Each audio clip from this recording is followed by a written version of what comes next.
नमस्कार मित्रों, आज हम शुरू करने जा रहे हैं एपिसोड नंबर 12 की सीरीज़ हम शुरू करेंगे जिसमें हम ग्रहों के सिद्धांतों के बारे में चर्चा करेंगे। अभी तक हमने राशियों के सिद्धांत, भावों के सिद्धांत पे विस्तृत चर्चा की है, एक एक चीज़ आपको बताई है। आज से हम स्टार्ट करने जा रहे हैं ग्रहों के सिद्धांत। देखिए, ग्रहों के सिद्धांतों की बहुत ज़्यादा आवश्यकता पड़ेगी जब आप प्रेडिक्शन कर रहे होंगे। बेसिकली क्या है कि जब तक कि हम सिद्धांतों को अच्छी तरह से समझ नहीं लेते तब तक हम लोग अच्छे प्रेडिक्शंस नहीं कर पाएंगे। तो ये एक तरह से बेस है जो कि हम राशियों के सिद्धांत की चर्चा करी या हमने भावों के सिद्धांत की चर्चा करी। आज हम नई सीरीज शुरू करने जा रहे हैं ग्रहों के सिद्धांत, जिसमें कि लगभग 30 से 35 एपिसोड हम देंगे, जिसमें कि एक एक ग्रह के बारे में सिद्धांतों की बात होगी। जैसे ग्रहों की दिशाएं क्या होती हैं, ग्रहों के रंग क्या होते हैं, ग्रहों के पद नाम क्या होते हैं, शुभ अशुभ ग्रह कौन से होते हैं, उदय अवस्था, विध्वंसकारी ग्रह, ग्रहों के स्थान, ठीक है ना। इसी प्रकार से ग्रहों की मित्र स्थिति, एक दूसरे के प्रति कैसा व्यवहार करते हैं ये, तो इसके बारे में हम विस्तृत चर्चा करेंगे, ऑथेंटिक बात करेंगे। चलिए आज हम शुरुआत करते हैं एपिसोड नंबर 12 के पहले पार्ट से, जिसमें हम बात करेंगे ग्रहों की दिशाओं की। ग्रहों की दिशाएं, प्रत्येक ग्रह की अलग अलग दिशा होती है। जैसे हम राशियों के बारे में भी बात कर चुके हैं, मेष, वृष, मिथुन, कर्क, सिंह, कन्या, ये इन सब राशियों के बारे में बात करी है, इनकी दिशाओं के बारे में बात करी है। अगर आपको इसके बारे में जानना है तो आपको एपिसोड नंबर 10 की सीरीज़ देखनी पड़ेगी, जिसमें कि हम पहले बता चुके हैं इसके बारे में, राशियों की दिशाओं के बारे में। आज हम बात करेंगे ग्रहों की दिशाएं। देखिए, सबसे पहले बात करते हैं सूर्य की। सूर्य की दिशा होती है पूर्व दिशा, चंद्रमा की वायव्य दिशा, मंगल की दक्षिण दिशा, बुध की उत्तर दिशा, गुरु की ईशान दिशा, शुक्र की आग्नेय दिशा, शनि की पश्चिम दिशा और राहु और केतु की नैऋत्य दिशा। देखिए, पूर्व, दक्षिण, उत्तर और पश्चिम, इस चीज़ को तो आप बखूबी समझते होंगे। थोड़ा सा एक टेक्निकल वर्ड है, जैसे कि चंद्रमा की वायव्य दिशा। चंद्रमा की वायव्य दिशा से मतलब यह हो गया कि दो दिशाओं के बीच का स्थान। वायव्य का मतलब हो गया उत्तर पश्चिम के मध्य का स्थान। इसी प्रकार से ईशान दिशा पूर्व उत्तर के मध्य का स्थान ईशान दिशा कहलाती है। इसी तरह से आग्नेय दिशा पूर्व दक्षिण के मध्य का स्थान आग्नेय दिशा होती है। और इसी तरह से नैऋत्य दिशा होती है दक्षिण पश्चिम के मध्य का स्थान। चलिए हम एक बार कुंडली में और आपको समझा देते हैं कुंडली में किस प्रकार से देखेंगे। ये हमारी कुंडली है। यदि हम पूर्व की बात करते हैं, लग्न स्थान पूर्व दिशा कहलाएगा। लग्न स्थान पूर्व दिशा, पहले कई मौक़ों पे बात हो चुकी है कि लग्न, पूर्व में उदित राशि लग्न कहलाती है। लग्न पूर्व दिशा, इसके ठीक सामने पश्चिम दिशा, राइट हैंड साइड पर दक्षिण दिशा और लेफ्ट हैंड साइड पर उत्तर दिशा। इसके मध्य के स्थान की अगर हम बात करें तो कोई भी अगर प्लेसमेंट इस प्रकार से आती है कि पूर्व और उत्तर के मध्य में अगर आता है तो ये जो पार्ट हो गया ये ईशान दिशा हो गई। इसी प्रकार से उत्तर और पश्चिम के मध्य में आती है तो ये पार्ट जो हो गया ये वायव्य दिशा हो गई। इसी प्रकार से पश्चिम और दक्षिण के मध्य में अगर कोई पार्ट आता है तो ये वाली जो दिशा हो गई पश्चिम और दक्षिण के मध्य में, ये नैऋत्य दिशा हो गई। और इसी प्रकार से पूर्व और दक्षिण के मध्य में जो भी पार्ट आएगा वो आग्नेय दिशा हो गई, अग्नि क्षेत्र हो गया। आग्नेय कोण मतलब अग्नि क्षेत्र और वायव्य कोण मतलब वायु स्थान। तो इस प्रकार से हम इसको देखेंगे। सेकंड जो हम अभी बात कर रहे थे सूर्य। देखिए, यहाँ पर उपयोग पहले हम समझ लेते हैं। जैसे कहाँ उपयोग होगा, मान लीजिए कि किसी को आपके व्यवसाय के बारे में बात करनी है, किसी के जॉब के बारे में बात करनी है, रोजगार के बारे में बात करनी है, कर्म क्षेत्र के बारे में बात करनी है, प्रोफेशनली 10th हाउस से देखेंगे। 10th हाउस का लॉर्ड सूर्य हो गया, सिंह राशि सूर्य की होगी। सूर्य, पहली बात तो अगर कोई दिशा जानना चाहता है, कोई व्यक्ति अगर दिशा के बारे में जानना चाहता है कि हम किस दिशा में हमारी जॉब लगेगी या किस दिशा में हम व्यवसाय करेंगे या कौन सी दिशा हमारे लिए फेवरेबल है, फेवरेबल तो नहीं कहेंगे लेकिन हाँ किस पर्टिकुलर दिशा में हम कार्य क्षेत्र हमारा रहेगा, उसके लिए हम 10th हाउस के लॉर्ड को देखेंगे। 10th हाउस का लॉर्ड हो गया सूर्य। पहली बात तो सूर्य का मतलब ही पूर्व दिशा हो गई, पहली बात, ठीक है।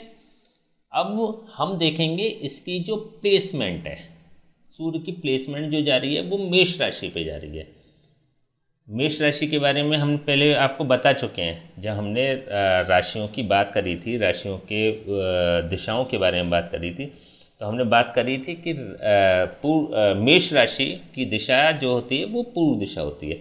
तो यहाँ से भी ये कंफर्म हो रहा है कि इसका व्यक्ति का जो कार्य क्षेत्र रहेगा वो पूर्व दिशा रहेगा।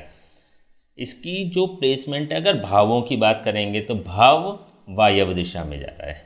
पूर्व और सेकेंडरी जो हमारी दिशा बनती है वो बनती है वायव्य दिशा। देखिए और भी इसमें कंफर्मेशन करेंगे हम, जैसे कि हम नवांश कुंडली भी देखेंगे, ये इसके बारे में हम बाद में आपको चर्चा करेंगे। लेकिन एट ए ग्लांस अभी इनिशियल लेवल पे जब हम बात करते हैं तो हम सबसे पहले, क्योंकि हम सूर्य की बात कर रहे हैं, तो हम अभी प्राथमिकता से आप पूर्व दिशा के बारे में निर्धारित करेंगे कि पूर्व दिशा सूर्य की दिशा होती है, इसलिए इसका व्यक्ति का कार्य क्षेत्र जो रहेगा वो सूर्य से संबंधित रहेगा। इट मीन्स कि पूर्व दिशा रहेगी, पहली बात। अगर हम विवाह की बात करेंगे तो विवाह शुक्र से संबंधित राशि हो गई, या शुक्र इस राशि में ही भाव में ही बैठा हुआ है, 7th हाउस में ही बैठा हुआ है। और शुक्र की अभी हमने बात करी थी आग्नेय दिशा। आग्नेय का मतलब हो गया कि पूर्व दक्षिण में इस व्यक्ति का विवाह होगा। बहुत ज़्यादा देखते हैं तो लॉर्ड भी देख लेते हैं। लॉर्ड जो होता है ये शुक्र का लॉर्ड अपनी ही राशि में बैठा हुआ है, इसी स्थान में बैठा हुआ है, तो तब भी आग्नेय दिशा को इंडिकेट करता है। अगर तीसरे दृष्टिकोण की बात करेंगे, तीसरे प्रेडिक्शन की बात करेंगे, तो ये बात करेंगे हम पश्चिम दिशा। वही जो अभी हमने रिपीट किया था कि और भी हम सिम्टम्स देखेंगे जिसके के आधार पे हम डिसाइड करेंगे कि पर्टिकुलर इसकी विवाह की दिशा कौन सी होगी। जैसे जैसे हम चर्चा करते चले जाएंगे वैसे वैसे हम, जैसे जैसे कोर्स आगे बढ़ता चला जाएगा वैसे वैसे हम क्लियर करते चले जाएंगे। लेकिन अभी जो हम बात कर रहे हैं, केवल हम ये बात कर रहे हैं कि जो सूर्य की दिशा हो गई वो पूर्व दिशा हो गई, चंद्रमा की दिशा हो गई वायव्य दिशा हो गई। वायव्य का मतलब हो गया कि उत्तर पश्चिम दिशा। इसी तरह से मंगल की जो दिशा हो गई, मंगल की दिशा हो गई दक्षिण दिशा, साउथ की डायरेक्शन। और बुध की जो हो गई वो उत्तर दिशा हो गई। गुरु की जो हो गई ईशान, ईशान का मतलब नॉर्थ ईस्ट। नॉर्थ ईस्ट का मतलब हो गया कि पूर्व उत्तर पूर्व की दिशा गुरु की हो गई। शुक्र की आग्नेय से संबंधित हो गई, ये वाला पोर्शन आग्नेय से संबंधित है। शुक्र जो भी इंडिकेट करेगा वो आग्नेय से संबंधित करेगा, ठीक है। तो इसी प्रकार से शनि की पश्चिम दिशा हो गई और राहु और केतु की नैऋत्य दिशा हो गई। नैऋत्य का मतलब हो गया साउथ वेस्ट, ठीक है। तो इस तरह से हम निर्धारित करेंगे इसके बारे में। अभी इस लेवल पे किसी प्रकार का कंफ्यूज होने की आवश्यकता नहीं है, क्योंकि हम पहले भी हम चर्चा कर चुके हैं। हमने राशियों की दिशा भी आपको बताई, हमने भावों की दिशा भी आपको बताई, और हमने अब ग्रहों की हम दिशा बता रहे हैं। जब भी हम प्रेडिक्शन कर रहे होंगे तो हम फिल्ट्रेशन करेंगे। फिल्ट्रेशन के लिए और भी ऑथेंटिक चीज़ें होती हैं, और भी चीज़ें होती हैं जिससे कि हम कंफर्म करेंगे। इसमें भी जो देखिए अभी हमने बात करी, जैसे प्रोफेशन के लिए हमने बात करी, तो प्रोफेशन के लिए हमने जैसे एक तो पूर्व दिशा का निर्धारण कर लिया, और लेकिन ये इसकी जो प्लेसमेंट आ रही है ये साउथ वेस्ट के बीच में आ रही है, या साउथ वेस्ट में वेस्ट की साइड आ रही है। तो पूर्व और पश्चिम अपने आप में दोनों अपोजिट हैं, है ना। लेकिन जब हम निर्धारित करेंगे तो हमें देखना पड़ेगा कि इसमें पावर किसकी ज़्यादा है, इसमें बल किसका ज़्यादा है। जैसे देखिए कन्फ्यूज़न हो रहा होगा आपको, लेकिन आपको ये भी समझना पड़ेगा कि कोई भी व्यक्ति अगर प्रोफेशनली अगर बात कर रहे हैं तो जीवन भर तो एक ही दिशा में काम नहीं करता है। कभी कोई व्यक्ति साउथ में काम कर रहा होता है, कभी कोई गुजरात में काम कर रहा होता है, कभी कोई ईस्ट साइड में चला जाता है, ठीक है ना। तो अलग अलग दिशाओं में व्यक्ति कार्य करता है, तो उसी हिसाब से उसी तरह से जो सबसे ज़्यादा बली होगा वो पहला उसका कर्म क्षेत्र रहेगा, उसके बाद का सेकंड कर्म क्षेत्र रहेगा, उसके बाद का थर्ड कर्म क्षेत्र रहेगा। तो अभी इस लेवल पे हम ये मानेंगे कि क्योंकि 10th हाउस की हम बात कर रहे हैं, हम कर्म क्षेत्र की बात कर रहे हैं, तो पूर्व का सबसे ज़्यादा इसमें देखिए। कभी कभी क्या होता है ना कि कोई व्यक्ति की कुंडली में कुछ कुछ चीज़ें स्पष्ट नज़र आ रही होती हैं, बिल्कुल क्लियर नज़र आती है पूरा। जैसे कि जब आप पढ़ना शुरू कर रहे हैं या पढ़ रहे हैं तो बाई लक कहेंगे, क्योंकि जब हम पढ़ रहे होते हैं ना, तो जब हम छोटे छोटे प्रिडिक्शन कर रहे होते हैं बड़े एक्यूरेट चले जाते हैं। एक्यूरेट इसलिए जाते हैं क्योंकि उसकी कुंडली में वो क्वेश्चन का आंसर स्पष्ट होता है। लेकिन कभी कभी बहुत परफेक्ट जो व्यक्ति होते हैं या बहुत अच्छे अनुभवी जो एस्ट्रोलॉजर्स होते हैं, उनके प्रेडिक्शन भी एक्यूरेट नहीं जा पाते। वो क्यों नहीं जा पाते? क्योंकि उस कुंडली में क्लियर मैसेज नहीं होता है, उस कुंडली में जो आंसर होता है वो क्लियर नहीं होता है, कंफ्यूजिंग होता है। जैसे कि 10th हाउस की हम बात कर रहे हैं, तो यहाँ पे ये कंफ्यूजिंग हो रहा है, ठीक है ना, क्योंकि यहाँ पूर्व भी दिखाई दे रहा है, यहाँ पे नॉर्थ वेस्ट भी दिखाई दे रहा है ना, नॉर्थ वेस्ट भी दिखाई दे रहा है और ईस्ट भी दिखाई दे रहा है। तो दो अपोजिट चीज़ें हो गई। तो ये थोड़ा सा इसके आंसर के लिए हमें माइन्यूटली प्रिडिक्शन करने पड़ेंगे। तो इसमें ये भी देखना पड़ेगा कि कौन से ग्रह की पावर ज़्यादा है, क्या पूर्व में जाएगा सूर्य की पावर ज़्यादा है, या फिर पश्चिम की तरफ जाएगा शनि की पावर ज़्यादा है, या फिर 6th हाउस की पावर ज़्यादा है। नौकरी के लिए तो हमें 6th हाउस भी देखना पड़ता है। 6th हाउस का लॉर्ड जो जा रहा है वो 8th हाउस में जा रहा है, दशम भाव का लॉर्ड जो हो रहा है वो 6th हाउस में जा रहा है। तो हमें ये भी देखना पड़ेगा कि इसमें जो है बलशाली ग्रह कौन सा है, बल किसको अधिक प्राप्त है। इसी सिद्धांतों में ही हम आगे बलों की भी बात करेंगे।